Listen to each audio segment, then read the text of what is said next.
Friends, thank you for being here today. What we are about to discuss is not breaking news. It is not a headline from today's paper. Instead, it is something far more intriguing, and to a certain faction of political elites in Washington, D.C., far more terrifying. We are going to dive deep into a highly classified, feeling, deeply detailed geopolitical wargame. A hypothetical simulation that has allegedly been making the rounds in the quiet, windowless rooms of Washington, think tanks, and intelligence circles. It is a strategic blueprint, a viral theory of international relations that explores a nightmare scenario for the America First doctrine. For decades, the foundation of United States foreign policy regarding its northern neighbor has rested on one massive, unquestioned assumption. America demands, and Canada complies. It is the curse of the longest undefended border in the world. The assumption is that Canada is too intertwined, too polite, and too economically dependent to ever truly stand up to a concerted, aggressive ultimatum from the Oval Office. But what happens if the quiet neighbor to the north suddenly realizes they hold the keys to the empire's engine? This simulation explores a hypothetical ultimate showdown between Donald Trump's aggressive tariff policies and a resolute Canadian government led by Prime Minister Mark Carney. This isn't just a theoretical debate about the price of oil or the percentages of import taxes. This scenario reveals a fatal structural flaw in Trump's negotiation playbook. It maps out, hour by hour, exactly how Canada could permanently break free from its status as a perceived U.S. subordinate. Strap in, because this geopolitical chess match changes how we look at North American power forever. To understand how this crisis unfolds, we first have to examine the poison pill, the supposedly generous offer that sets the trap. In the timeline of this wargame scenario, the crisis begins to peak on a Tuesday afternoon. The tension over border tariffs and trade imbalances has reached a boiling point. The simulation places the inciting incident precisely at 1:15 p.m. Eastern Standard Time. The phone rings in the Prime Minister's office in Ottawa. On the other end of the line is President Donald Trump. The simulation maps out what appears, on its surface, to be a classic Trumpian maneuver, an ultimatum beautifully disguised as a personal favor. Trump, playing the role of the magnanimous dealmaker, offers to make the economic pain stop. He proposes an immediate, comprehensive bilateral agreement. He tells Carney he's prepared to suspend all tariffs on Canadian goods instantly. He offers to formally reaffirm the U.S. commitment to the North American Aerospace Defense Command, NORAD, and fully restore the top-secret intelligence sharing that had been hypothetically frozen during the trade dispute. It sounds like everything Canada has been begging for. It sounds like salvation. But in the high-stakes world of geopolitical simulations, the devil is always in the fine print. And the condition attached to this generous offer is a poison pill of historic proportions. In exchange for lifting the boot off Canada's neck, Trump demands that Canada sign a binding 10-year energy security pact. This isn't a loose agreement of mutual cooperation, it is a legally suffocating straitjacket. The simulation details the brutal mechanics of this hypothetical trap. First, mandatory export minimums. Canada would be contractually obligated to export a minimum of 3.8 million barrels of crude oil and 2.7 billion cubic feet of natural gas per day directly to the United States. Second, a hard, unbreakable price cap. The agreement stipulates that Canadian energy exports to the U.S. could be priced at market rates, but they could absolutely never exceed a 15% premium over prices charged to other international customers, regardless of how global supply chains might explode or what international crises might occur. Finally, the guillotine clause, the enforcement mechanism. If Canada were to restrict exports below these quotas, or raise prices beyond the cap, even in the event of a national emergency, Canada would face automatic, non-negotiable financial penalties of $500 million per month. Let's analyze the architecture of this trap as the wargame intends us to. In this scenario, Trump isn't asking for a fair trade deal. He is demanding that Canada sign away its sovereign resource rights for an entire decade. By locking in volume and capping price, the U.S. would effectively annex Canada's energy sector without firing a single shot.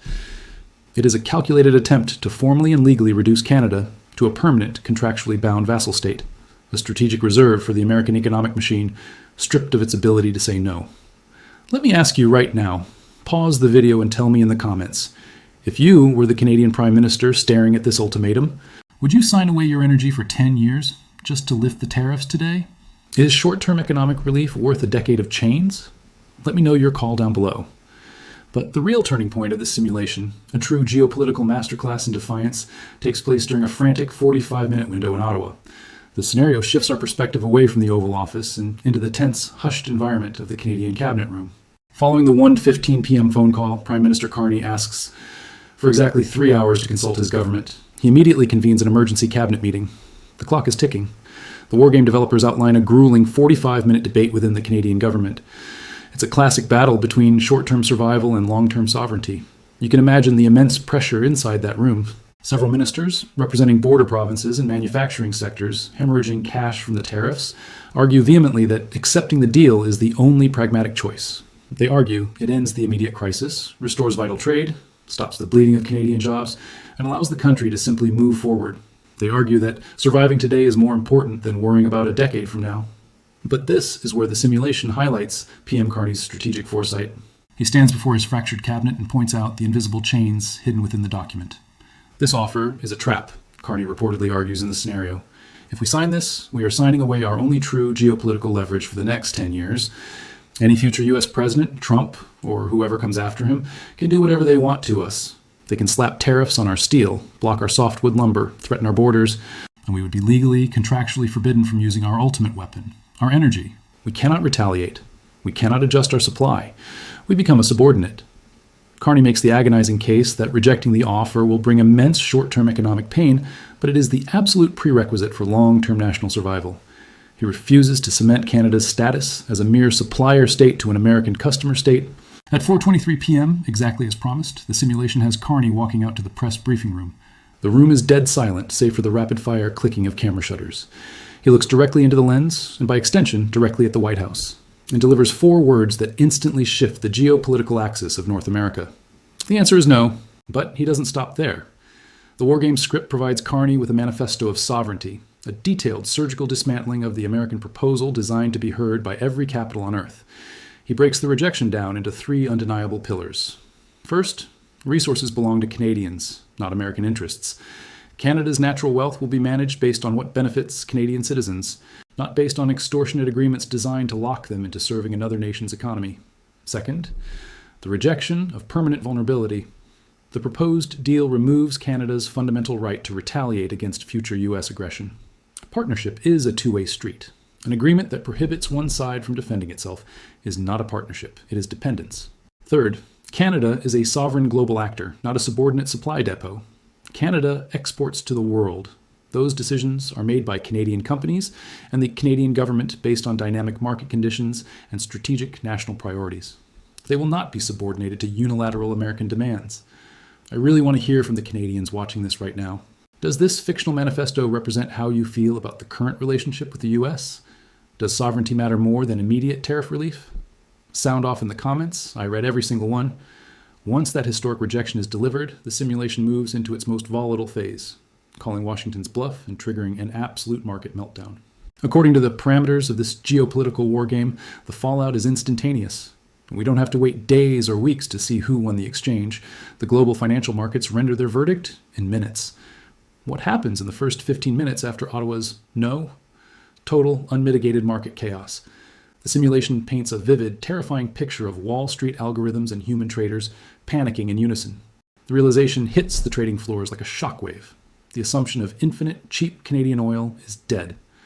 West Texas Intermediate, WTI, crude oil futures violently gap up, spiking over 7%, a jump of more than $8 a barrel in a matter of minutes. Traders frantically price in the sudden, catastrophic risk that Canadian supply to the U.S. could be reduced, delayed, or redirected. Natural gas futures for delivery in the American Midwest explode by an astonishing 14.3%. But the real carnage in this scenario happens to the U.S. refinery giants. The companies that have built their entire business models on the assumption of a captive Canadian market see their stock valuations go into freefall. Valero Energy drops 11%, Phillips 66 falls 9%, Marathon Petroleum declines 13%. The market is screaming a very clear message. Carney's rejection is highly credible, and the U.S. companies that relied on Trump's bullying tactics to secure favorable terms now face an existential supply risk. Of course, the wargame accurately anticipates the political reaction from Washington. It predicts an immediate, furious response from Donald Trump on Truth Social. The simulated post is a masterpiece of predictable bluster. Canada just made the biggest mistake in their history. They will regret this. We don't need their energy. We have plenty of our own. Let them try to sell to China and see how that works out. America first. But this is where the simulation forces us to look past the rhetoric and fact-check the bully using hard, unforgiving reality. The premise of Trump's hypothetical post is built on a fundamental misunderstanding of American energy infrastructure. Fact number 1, the United States is not energy independent in the way politicians claim. A staggering 60% of all U.S. crude oil imports come directly from Canada. Fact number 2, this is the crucial geopolitical kill shot. Oil is not just oil. The United States has experienced a massive boom in domestic shale oil production, primarily in places like the Permian Basin, but that domestic oil is light, sweet crude. The massive sprawling refinery complexes in the U.S. Midwest and the Gulf Coast, the industrial heart beating inside the American economy, were specifically designed and built decades ago with multi-billion-dollar coking units engineered to process Canadian heavy sour crude, particularly the thick bitumen from the Alberta oil sands. You cannot simply pour Texas light sweet crude into a refinery built for Canadian heavy sour. It's like trying to run a diesel engine on premium unleaded gasoline. The machine will break. To replace Canadian imports with domestic supply, American energy companies would have to spend tens of billions of dollars and take refineries offline for years to retrofit their facilities.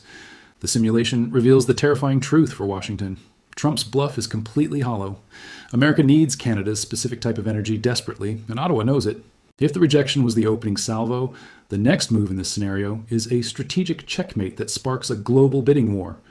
This is where the situation turns from a mere trade dispute into a genuine geopolitical nightmare for the White House. Canada reveals its hidden hand. They aren't trapped in a North American silo. They have been quietly fielding offers from the rest of the planet. In the aftermath of the press conference, the Wargame details the emergence of 11 global suitors waiting eagerly in the wings. We are talking about economic titans: Japan, South Korea, India, Germany, France, and China. In a post-Ukraine war world, these nations are absolutely desperate for stable, reliable energy supplies that do not involve navigating the geopolitical minefields of the Middle East or the sanctions surrounding Russia. Canada represents the Holy Grail, massive reserves in a stable, democratic nation. The simulation highlights a fictional quote from Carney that serves as the ultimate insult to the America First mindset. The United States is welcome to compete. Explain why this simple phrase is so utterly devastating. For a century, the U.S. has operated under the assumption of privileged access. They assumed they were the only buyer that mattered, allowing them to dictate terms and prices. By saying, "You're welcome to compete," Canada formally strips America of its VIP status. It forces the world's sole superpower to stand in line, take a number, and bid against Tokyo and Berlin for resources located right next door. But the skeptics in Washington and the critics in the simulation raise an obvious geographic objection. But Canada's pipelines all go south. They are physically tethered to the United States. How can they sell to Asia if they can't get the oil to the ocean? Here, the Wargame introduces the brilliant strategic pivot. Canada announces it will utilize newly proposed NATO security and infrastructure funds to instantly fast-track the construction of massive export terminals on both its Atlantic and Pacific coasts, along with the pipeline capacities to feed them. The simulation estimates that with wartime-level prioritization, these facilities could be operational within 18 to 24 months. Once those ocean-bound terminals are built, the game is over. Once Canadian energy can touch deep water, U.S. leverage dies forever.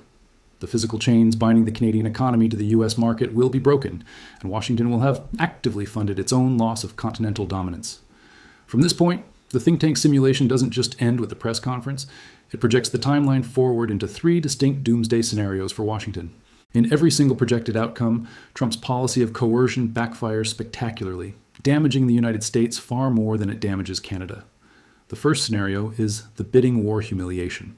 In this outcome, the laws of supply and demand violently assert themselves.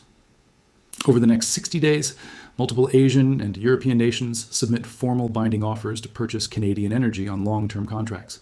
Canada runs a transparent, ruthless competitive bidding process. The United States is forced to participate to keep its refineries running, but they suddenly find themselves outbid by a resource-starved Japan or India.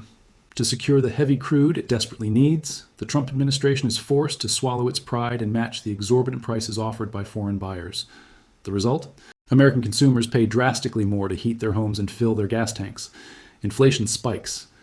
The America First tariff policy directly causes a historic wealth transfer from the pockets of U.S. citizens directly into the Canadian Treasury. Washington is humiliated on the global stage, forced to pay top dollar for what it once took for granted. The second scenario is the permanent severance. This projection looks at the medium-term structural damage. Infuriated by the U.S. tariffs, Canada decides it can no longer trust its southern neighbor as a reliable partner. They accelerate the infrastructure race. Using NATO funds and international investment, they bulldoze through domestic red tape and build the new Pacific and Atlantic Ocean terminals in record time. Within 2 years, The physical flow of the North American energy market is fundamentally redrawn. Millions of barrels of Canadian oil that once flowed safely south into the American heartland now flow west to Asia and east to Europe. The U.S. permanently loses its most reliable, secure energy partner. The United States faces a permanent structural energy deficit, forced to rely more heavily on hostile or unstable nations across the globe to make up the difference. The America First doctrine, ironically, leaves America dangerously isolated and energy insecure. The third scenario is the blackout crisis. This is the most extreme, highly volatile escalation simulated in the wargame. Stinging from the rejection, Trump doubles down. Refusing to back off, he declares a national energy emergency. He threatens to use executive powers to seize Canadian energy assets located on U.S. soil or block Canadian exports currently in transit. Canada, pushed to the absolute brink, responds with the nuclear option. They don't just reduce exports, they completely shut off the valve.